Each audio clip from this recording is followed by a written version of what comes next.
Para sahabat sekalian, kembali hari ini saya bersama Pak Yusuf Sutanto, seorang pegiat Tai Chi, seorang master pelatih Tai Chi yang sudah pengalaman 40 tahun, dan juga Pak Yusuf ini adalah pegiat, pengamat kebijakan Timur atau kebajikan Timur, ya, boleh dibilang Eastern Wisdom.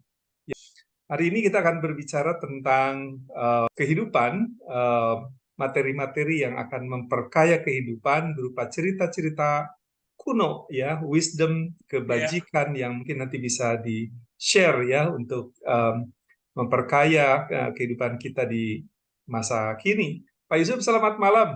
Selamat malam, Pak Am. Ya, terima kasih sudah kembali bersama ya. Nah, Pak Yusuf, hari ini kita ngobrol tentang beberapa kisah ya dari tradisi kuno barangkali ya, yang kita akan nanti dengarkan bersama ya untuk memperkaya kehidupan sebagai pembelajaran ya, bahwa kisah-kisah kuno itu masih berlaku dan relevan ya dengan kehidupan kita saat ini. Nah, Pak Yusuf, secara garis besar apa yang Pak Yusuf sebenarnya mau di-share ya? Saya tahu ini ada beberapa PPT yang bisa kita nanti tampilkan. Iya, iya. Salah satu yang menarik itu adalah masalah Oppenheimer itu yang membuat bom atom. Jadi dianya sendiri terkenal, tapi setelah itu dia terkenal batin. Menciptakan satu ilmu untuk menghancurkan 250.000 orang gitu. Dan bukan sampai di situ, ilmunya lalu menyebar kan, ilmu berkembang. Jadi dia meluaskan ilmu yang ilmu membunuh sebenarnya dah. Gitu. Sedangkan sebelumnya Nobel itu yang menemukan dinamit itu sudah menyesal, aduh, gue pakai bom gitu. Dan akhirnya dia dengan tulus mendirikan yayasan hadiah Nobel yang terkenal itu kan, Pak. Baik. Orang yang memperjuangkan kemanusiaan itu. Jadi orang masih belum jelas ini pada dirinya sendiri, hidup ini sebenarnya milik siapa. Ya, nah, kita mau membahas ini pada malam hari ini. Setelah minggu lalu kita menjelaskan bagaimana jadi orang tua itu bukan tidak ada gunanya, cuma ngurus anak cucu toh, perilakunya itu toh. Jadi zaman kuno itu ada mengatakan bahwa masih diperlukan, bukan hanya aktif asal di eksis saja, tapi diperlukan oleh orang muda dengan cerita yang orang tua itu kemarin toh. Baik. Nah, sekarang kita mau membahas ini, Pak. Nah, pada satu hari ada seorang anak sedang jalan di kebun gitu, dan di atasnya menjerit seekor angsa terbang dan jatuh terpuruk gitu. Dikejar, lalu ternyata angsa itu kena panah. Ini ada slide-nya, Pak, yang cerita Pak Yusuf sekarang ini. Iya, salah satu anunya yang pertama ini. Ya, saya tampilkan slide-nya. Ini dari beberapa cerita, dimulai dengan cerita memanah angsa ini ya, Pak. Silakan, Pak. Ya. Nah, setelah itu dia datangin, ternyata si angsa itu terpanah, kena panah, dan dia dicabut, dibebat, lalu ditenangkan dan dibawa ke rumahnya. Lalu di situ dikasih minum dan dikasih obat yang lebih ini lagi supaya bisa cepat sembuh kan. Nah, nggak lama setelah itu datang sepupunya. Dia tanya, you lihat tadi ada angsa yang saya panah nggak? Lalu, iya, saya tadi memang lihat itu dan saya sudah obati, dan sekarang dia sedang menenangkan diri supaya bisa kembali normal kan. Mhm. Nah, loh, itu saya yang mana? Berarti itu milik saya, ya, karena saya yang memanah. Toh. Mhm. Nah, lalu terjadilah keributan, diskusi, perang mulut, bahwa dua anak itu berdiskusi tentang hidup ini sebenarnya milik siapa sih? Oke. Yang memelihara kehidupan atau yang membunuh untuk memilikinya itu. Ya. Mhm. Dan akhirnya karena tidak ada kesepakatan dibawa ke sidang orang-orang bijak di kota itu. Ya. Mhm. Dan setelah diceritakan ceritanya dan orang-orang bijak itu rapat, akhirnya diputuskan memang hidup adalah milik daripada yang merawat itu. Ya kan? Mhm. Milik Ya. daripada yang merawat. Oke. Kehidupan lah. Ayo lihat diskusi yang di film Oppenheimer itu Oppenheimer itu dia saling menyalahkan itu, si presidennya mengatakan ini kalau enggak dilepaskan bom ini Jepang tidak bisa dikendalikan lagi, ya toh, Oke. nyelang Pearl Harbor, gitu. Mhm. Tapi Eisenhower mengatakan enggak perlu, dia sudah akan kalah sendiri, gitu. Ya, Mhm. jadi orang mencari pembenaran terhadap tindakannya dia yang membunuh itu, ya toh, dengan Mhm. mencari ini benarkan, gitu.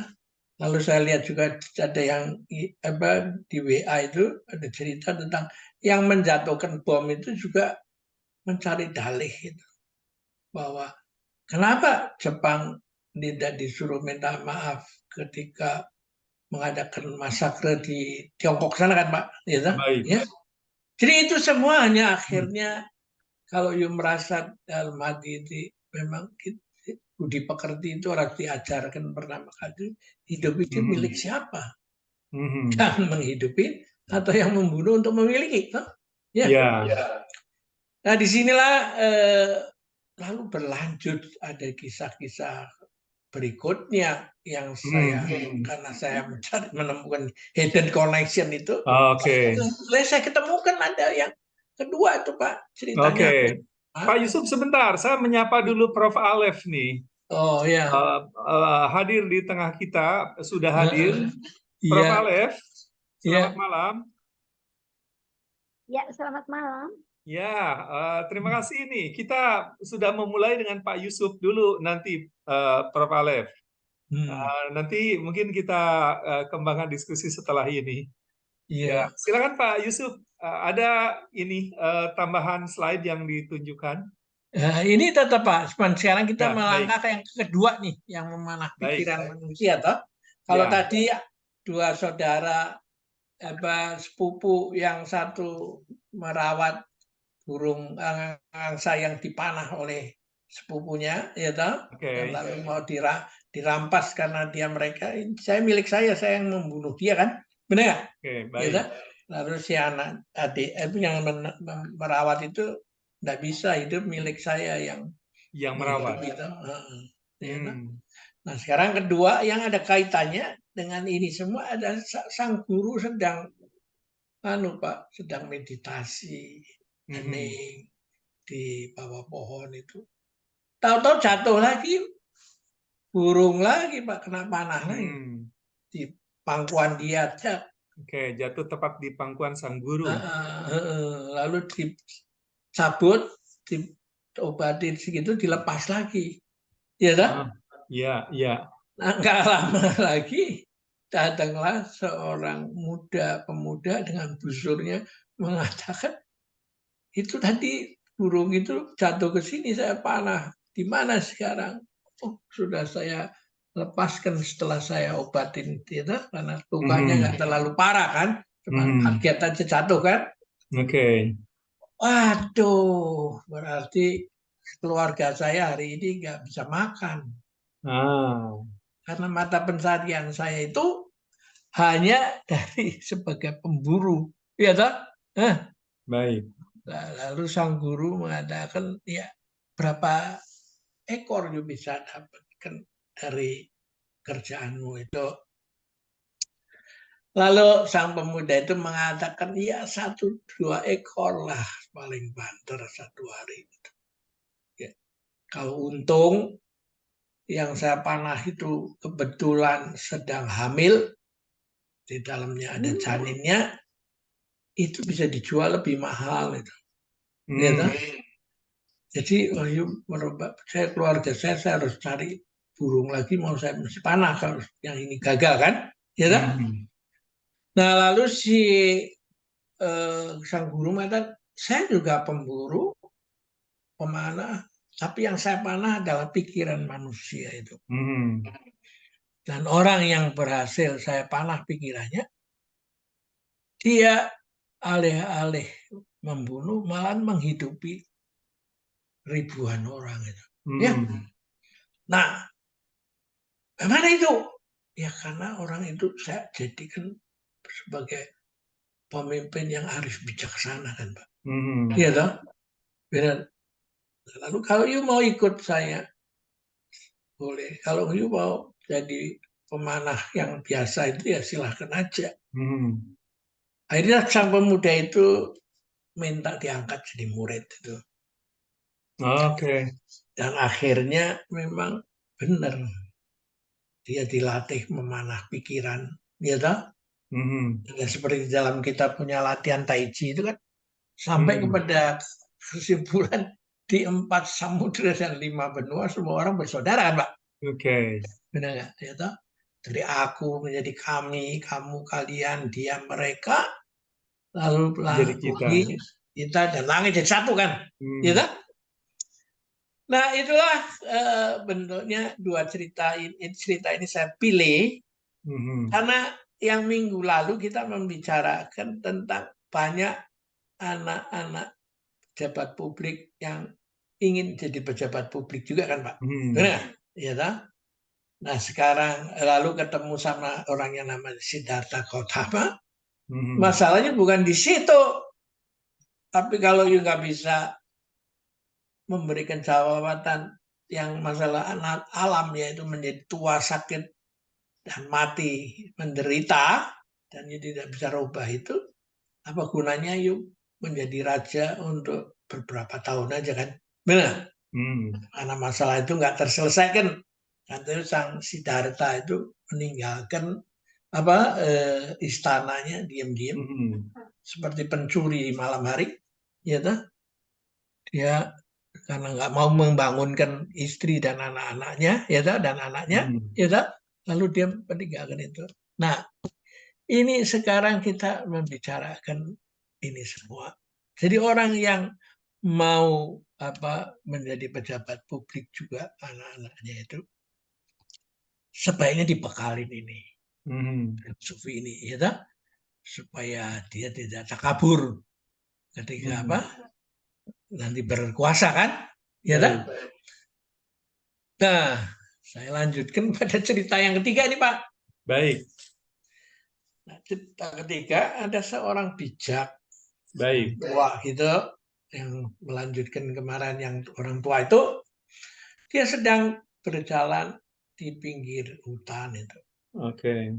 Dan melihat ada induk ayam bersama dengan anak-anaknya mengais-ngais makanan kan. Tiba-tiba meluncurlah dengan cepat seekor Raja Wali itu, ya toh, elang itu, cek, ditangkap ibunya, dibawa pergi. Orang bijak itu mengatakan, aduh, kasihan itu anaknya. Dia mesti harus mencari makan kan, anaknya kan siap-siap nggak keruan kan, ya toh? Nah lalu si elang itu mengatakan, ya saya juga ada masalah di sarang saya. Di sarang saya ada 3 anak saya yang harus saya kasih makan. Gitu? Dan kalau saya lepaskan ini ya dia mati kelaparan kan. Benar? Wah ini benar-benar pas dengan keadaan sekarang ini Pak. Dengan hilirisasi, dengan apa segala macam kan. Ya gimana? Pabrik di tempat saya bisa tutup, ini itu. Jadi krusial menjadi begini masalah itu. Nah, melihat ini semua deadlock, lalu sang orang tua itu menunjukkan tangannya. Udah yuk, lepaskan induk ayam, ambil daging saya, kasih makan dia punya anak. Ya kan? Haram, no? Lalu turut ini tuh, dilepaskan si induk ayam, dan digigit itu semua tangan dan lengan daripada si orang bijak itu, dibawa terbang. Dikasih ke anaknya, tapi nggak cukup 3 kan ya, gitu. Dia balik lagi ke orang bijak itu, Pak. Waduh, nggak cukup ini. Nah, dia bilang, aduh. Tapi dia kaget melihat kok begitu dilihat luka yang daging yang dia comot itu ternyata tumbuh lagi, Pak. Ya toh, kembali pulih lagi seperti semula. Nah, lalu dia ambil lagi buat anaknya lagi, toh, balik lagi. Dia kasih, masih ada kan anaknya 3 kan. Ya toh? Balik lagi ke orang bijak itu dan lihat lagi tumbuh lagi itu. Jadi ada suatu value di zaman dulu yang mengatakan bahwa in giving you will receive, ya. Dengan memberi you akan menerima itu. In pardoning you are pardoned, ya. Dan lalu ada pendapat yang berlanjut kepada ketika you mati, you akan hidup lagi. Karena hidup itu yang kekal kan Pak ya. Kekekalan energi itu. Ya. Jadi ini semua kehidupan ini memang mempunyai di dalam zaman dulu itu sudah ada wisdom yang dilupakan oleh manusia ini. Ya. Sehingga saya lihat bacaan dari cucu saya itu udah matematik atau ini bahasa Inggris, ada sekarang tambah Mandarin, tambah walah udah. Ini orang akan jadi apa sebenarnya kalau nggak diajarin ini semua kan? Benar Pak? Gitu? Nah inilah saya mau menjelaskan bahwa kehidupan value ini yang harus diajarkan dulu sebelum yang lain-lain. Hidup sesudah mati apa itu jangan itu biarkan nanti berproses lah, nggak usah bilang ada atau nggak ada karena kita percaya bahwa hidup itu abadi kan Pak ya, gitu? Mati itu hanya pindah bentuk aja kan. Jadi supaya orang itu fokus kepada hidupnya momen demi momen itu Pak, ya kan? Nah satu cerita yang kemarin minggu lalu ketinggalan adalah cerita tentang menolong seorang wanita melompati selokan itu Pak. Nah ini banyak dipakai di sekolah manajemen ya untuk diceritakan dalam ketika menjelaskan tentang mindfulness itu Pak. Ya. Nah saya kebetulan nyelonong di sekolah kursus manajemen yang bayarnya juga mahal, ya tak? Nah, saya dengar cerita itu, ceritanya begini Pak. Itu ada seorang rohaniwan biksu sedang jalan sama muridnya di sebuah pinggir hutan juga, dan dalam perjalanan itu dia melihat seorang gadis yang timak-timik melompati kali yang dia takut dia nggak bisa jadi kecebur kan, ya kan?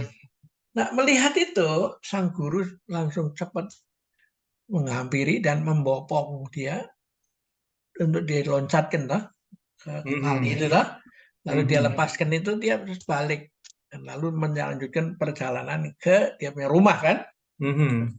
Nah sambil berjalan itu sang murid itu mulai menggumam tuh guru kan di dalam aturan itu seorang rohaniwan itu tidak boleh pegang-pegang perempuan kan. Dekat aja nggak boleh, bahaya tergoda kan, ya toh. Gurunya diam aja, nggak jawab Pak. Terus saja diam aja.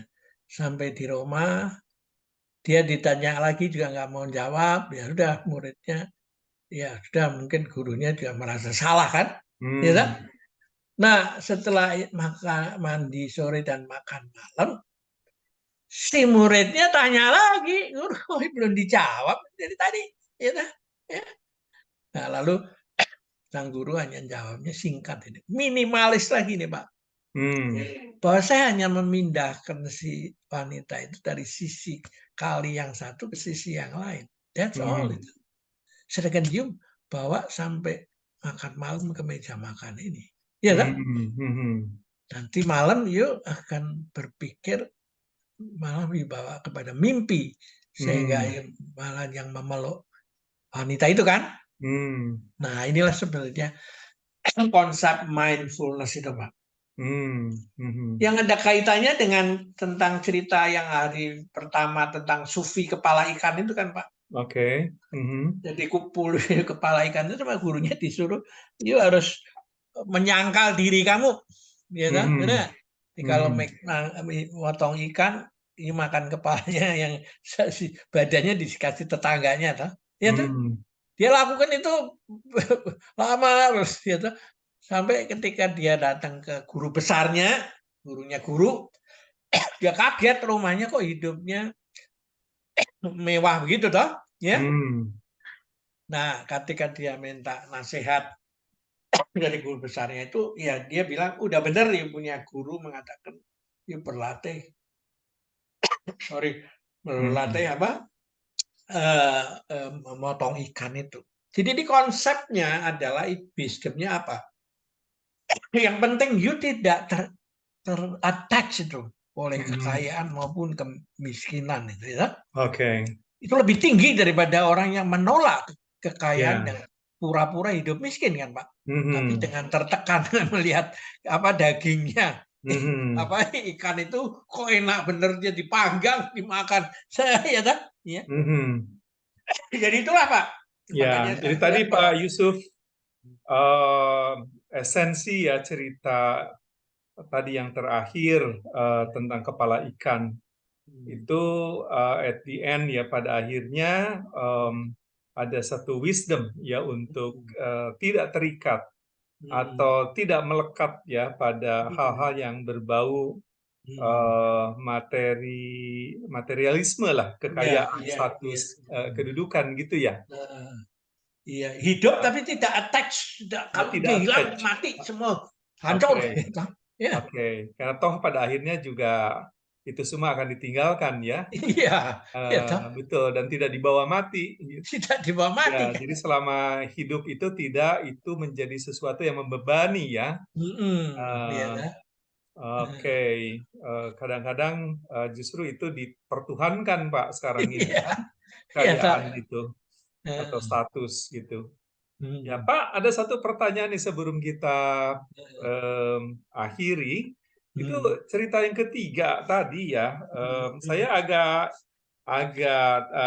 apa ya terenyuh ya dengan apa yang dilakukan oleh sang bijak ini ya. Karena itu kan dia mengorbankan bagian dari tubuhnya ya. Kenapa ceritanya tuh sampai ini agak serem gitu ya? Itu kan dikonsumsi gitu untuk keluarga sebagai pengganti daging burung gitu ya. Kenapa manusia, daging manusia yang dikorbankan gitu? Jadi itu memang ya melihat apa keributan dunia ini, ya toh, jangan selalu berpikir saya dapat apa. Ya toh, ini kan dari perang dagang, perang apa itu kan saya dapat apa. Kalau saya nggak dapat apa-apa, saya bubarin semua. Kalau orang Jawa bilang bubar siji, bubar kabeh kan. Nah, ini yang nggak setuju yang terakhir.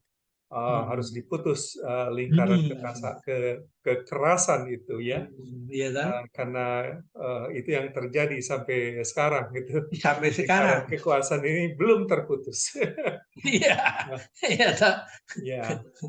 Oke, sebelum kita akhiri, ada kata terakhir yang ingin disampaikan ya. Ya begitulah ini kalau saya lihat ini cerita kuno. Ini ceritanya kan sudah lama sekali kan. Saya temukan ketika saya belanja buku-buku itu kan Pak, itu saya Baik. kumpulin banyak itu. Nah kalau nggak saya kesempatan ceritakan lagi atau hanya tulis saja, maka seperti Prof. Alex bilang, kata-kata itu mati. Ya tak?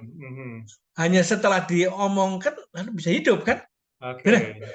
Karena itu Oke. saya mulai malam ini hanya headline-kan aja, tidak Baik. menuliskan teksnya itu, ya tak? Ya. You bisa cari sendiri kalau pingin, itu ada di saya punya website, itu di search di situ pasti ketemu kumpulan cerita-cerita itu kan Pak, ya? Ya, ya, betul, betul. Oke. Jadi wisdom yang sudah berabad-abad itu masih relevan dengan kehidupan kekinian ya. Dan itu menjadi, jangan dilupakan ya, bahwa sejak zaman dulu ya wisdom itu sudah ada, dan meskipun zaman sudah berubah ini tetap masih relevan ya, terkait untuk kehidupan ya di era yang sekarang ini. Ya Pak Yusuf, saya kira kita akan akhiri ini. Terima kasih atas obrolannya. Kita akan lanjutkan lagi minggu depan. Sekira buat peserta yang hadir nih, Bu Fauziah, Prof. Alef, mungkin kita akan lanjutkan minggu depan saja. Berhubung ini kesempatan waktunya ya, saya kira untuk hari ini kita batasi atau terbatas. Terima kasih Pak Yusuf, sampai ketemu lagi. Yuk. Ya, salam sehat Pak. Sama-sama Pak. Ya, ya, mari selamat malam. Yuk, selamat malam.